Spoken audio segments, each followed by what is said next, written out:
Alldus podcast is brought to you by Alldus International, supplying your expert AI and digital transformation staffing needs across the US and Europe.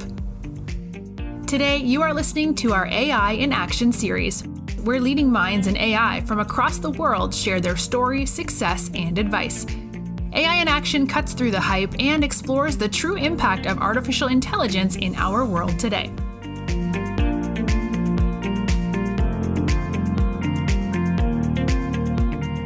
You're listening to AI in Action. I'm your host, JP Valentine. Our guest today is James Milin.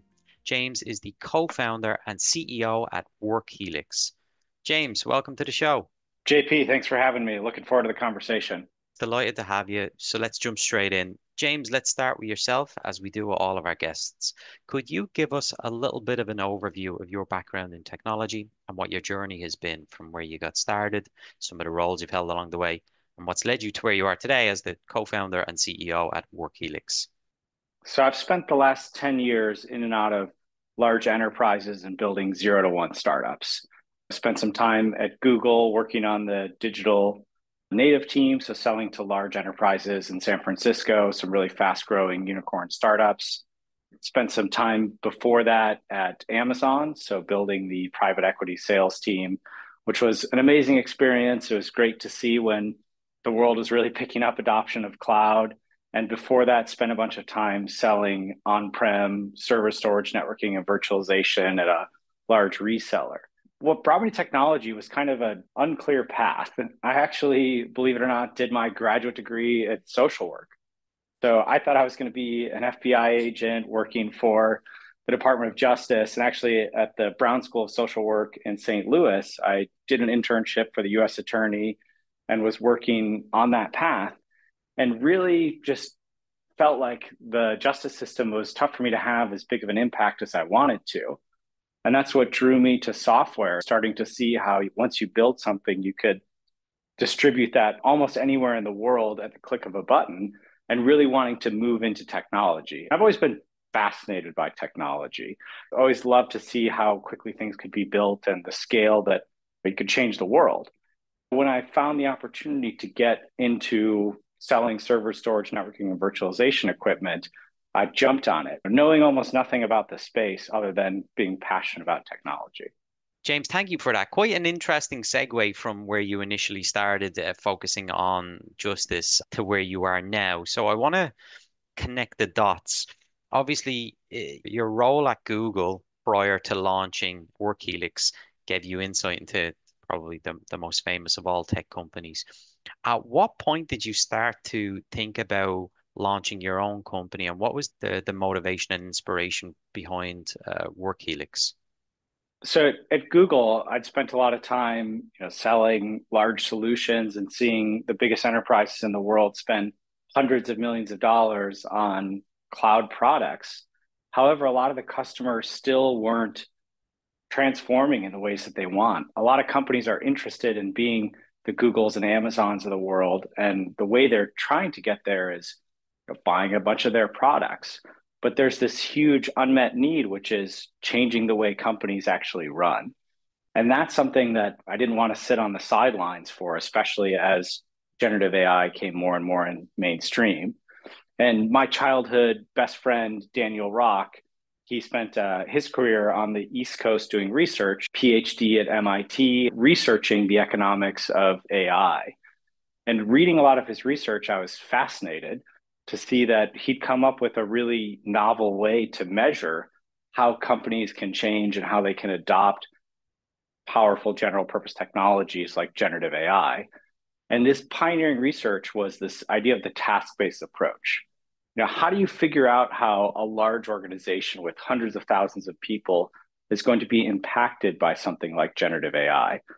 And what he found is that the task is the right unit of analysis, because jobs are bundles of tasks. If you can take all the jobs in a big organization, break them down into bundles of tasks, and then figure out the suitability for each task to be accelerated, a disruptive technology like generative AI, then you can build a quantitative economic roadmap to figure out where those opportunities are.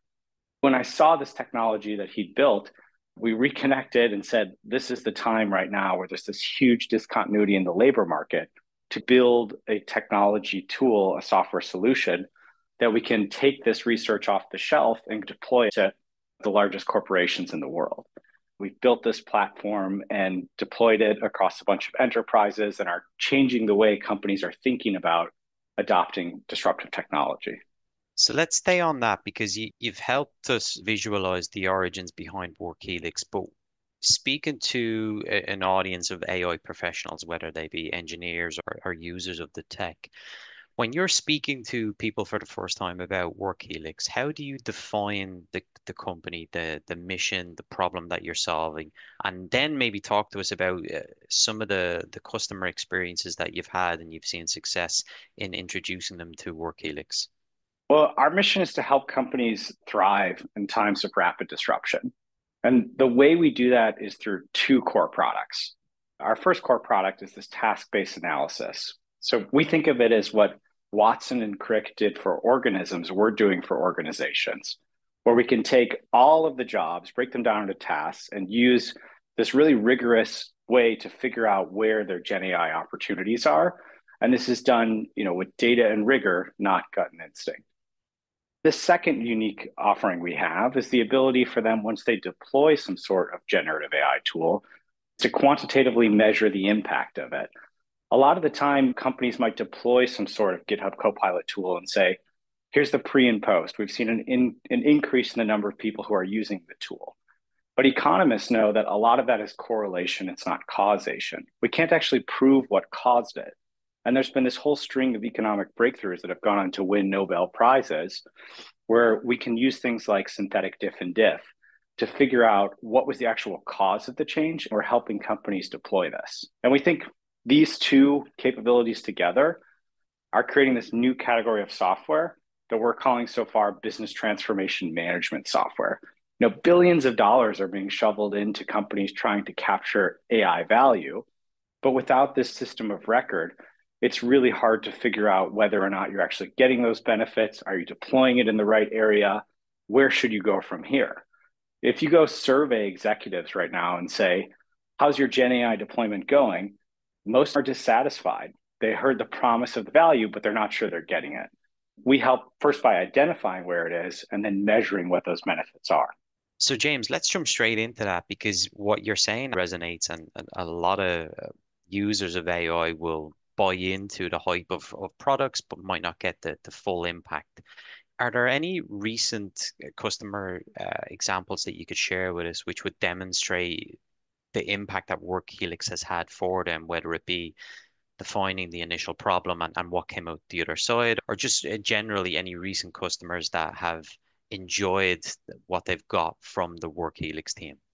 So the customers are really trying to figure out where the generative AI value is within their organization.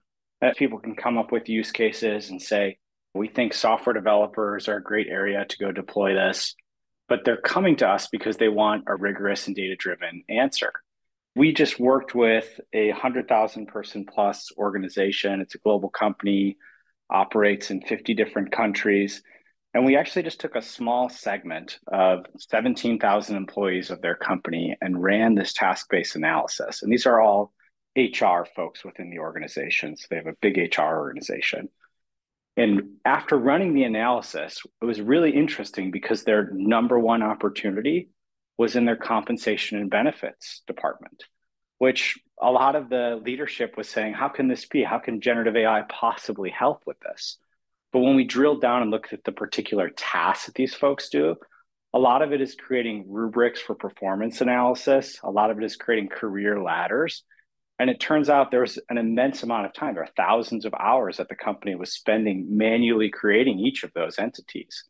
And through using a large language model, they can build this in a fraction of the time. So that was an area of the business that they might not have come up with on their own. But by taking this approach, they were able to find that. And it's really taking thousands of hours of drudgery out of a lot of those HR professionals' lives. These are folks that are really interested in helping solve hard problems for employees versus doing a lot of this routine cognitive work that they were doing previously. You are listening to the Alldus podcast. When you're looking to scale your team, or if you are interested in showcasing your company in a future episode, reach out today. Or if you're in the market for a new role, visit our website to view open positions, www.alldus.com. I want to switch gears slightly now and talk about the team that you've assembled at Workhelix, getting some insight into the amazing people that you work with, and a bit of a look behind the scenes of what the project life cycle would be working with the team there day to day. Help us understand the team and the journey from when you first launched the business to where you are now. When we talk about culture, because I think that ties into who our team is, our culture here is based on four norms. The first is science, making decisions based on evidence and debate rather than judgment and experience. 3 out of the 4 co-founders are academics. We really think that there's so much great empirical work out there. Looking at the literature is a great starting point. The second is ownership. We want high autonomy with tight alignment to avoid bureaucracy and sclerosis. Andy, who I'll talk about, is one of the co-founders. He wrote The Geek Way, and it's all about how these geek-led companies are allergic to bureaucracy and sclerosis and say, just go get the work done, try something and learn, especially if it's a two-way door. One of the stories that he loves to tell is this leader, she'd spent a bunch of time at a large company where to get a purchase order for $1 million took her 6 months. She started day one at Netflix and said, how do I get this purchase order to a vendor? And the answer was, you sign and send it to them, they're done. That is what the company we want to build. The third is speed, iterating and getting feedback as rapidly as possible instead of planning well in advance. We hear people talk about these large Gantt charts where they say, by week 27, we're going to have this done. Gantt charts go back to World War I. This is not the technique that we think modern businesses should be run. It's to go and actually try something, see what happened, iterate as quickly as possible, especially when it's a reversible decision. And finally, openness. Being open to feedback and criticism and creating an environment of egalitarianism and psychological safety. It's so important. There's a story that Andy loves to tell where Brian Halligan at HubSpot, incredibly successful company, there was some intern who just openly challenged Brian in a meeting and said, that's a terrible idea and here's why. And Andy thought, this is great. We're going to see someone get fired and sent home during a summer internship program. But no, Brian said, what's the evidence you have? And he said, I actually ran that program and I have all this data on it. This is a terrible idea. And he said, thanks for helping me avoid a big mistake. That is not how some of the larger historic companies that have been the industrial era giants were run. That's how the geek tech companies are led. And that's the culture we want. And we've assembled a team of some of the brightest minds in economics and AI. Eric Brynjolfsson is the most cited economist in the field of digitization. I spent 20 plus years as a tenured professor at MIT and built the Digital Economy Lab specifically to study the impacts of digitization on the world of work. And his longtime co-author, Andy McAfee, who helped write the New York Times bestselling book, The Second Machine Age, is another co-founder. And then Eric's PhD student, my childhood best friend, Daniel Rock, is the last co-founder alongside me. We have this amazing team of economics and AI horsepower here, and we're excited to say that our initial round of funding was led by Andrew Ng, who took Coursera public and has helped educate millions of people in the field of artificial intelligence. Super famous in the space. Having that backing and recognition is considerable because Andrew doesn't put his name to anything unless he has absolute confidence. That is a ringing endorsement. The founding team is a roster of leaders in their field, but the example you gave of an intern having the voice shows that it's also an idea meritocracy, which is a great way to run a business. That then leads nicely into the growth stage. You and I were talking off air about what's exciting in the space, and I know you've got some things you're looking towards. When you visualize the next 1 to 2 years for Workhelix, what are you hoping to accomplish? What are you excited about? We're incredibly excited at this opportunity because we think we have the right team and the right timing. Right now, we have an immense set of demand that we can't keep up with. So we're starting to hire a bunch of roles in the company. We're looking to hire a head of engineering. This is an incredible opportunity to help shape this team, embed this culture, and grow the organization. customer success.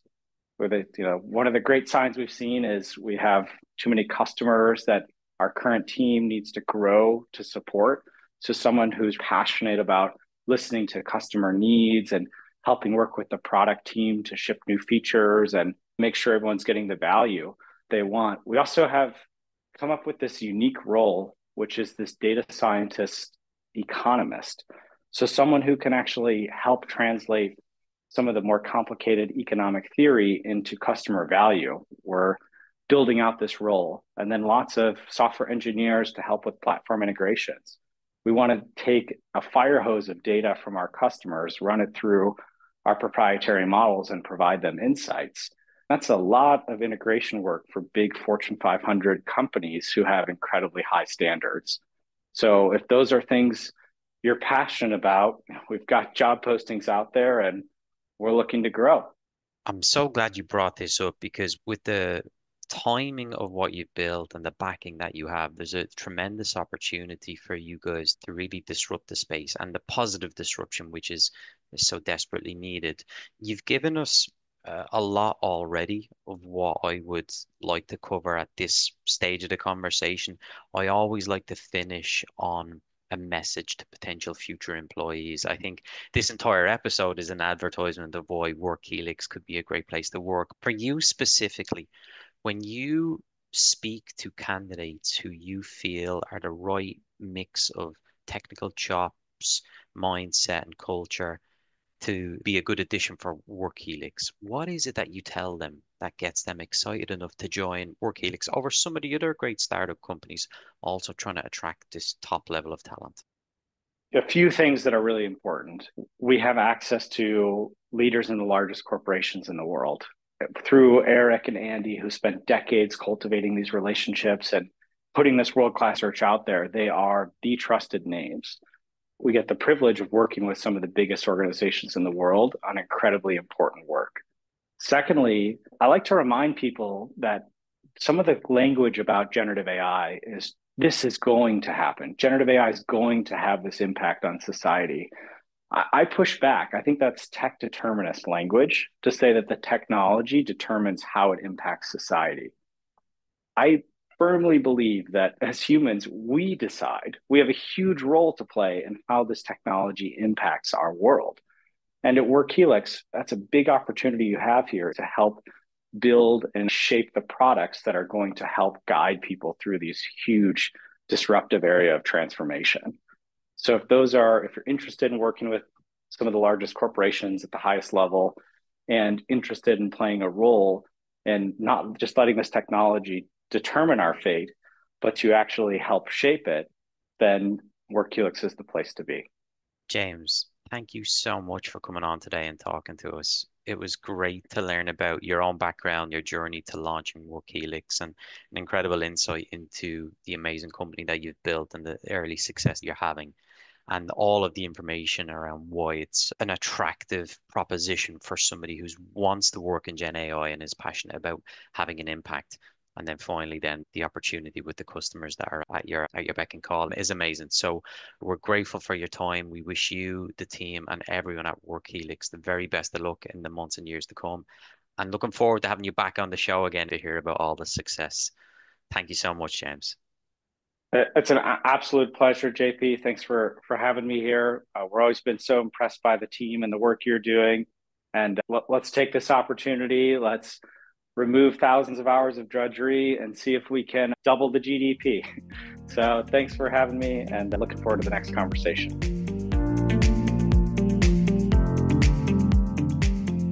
Thanks for listening to this episode of the Alldus podcast. If you enjoyed today's episode, don't forget to subscribe, rate, and review. We are available on Apple Podcasts, Spotify, and any Android podcast of choice. You can also head over to our website, www.alldus.com, to listen to more podcasts, view our open roles, and stay up to date with industry news. Thanks for listening and stay tuned for more great episodes coming very soon.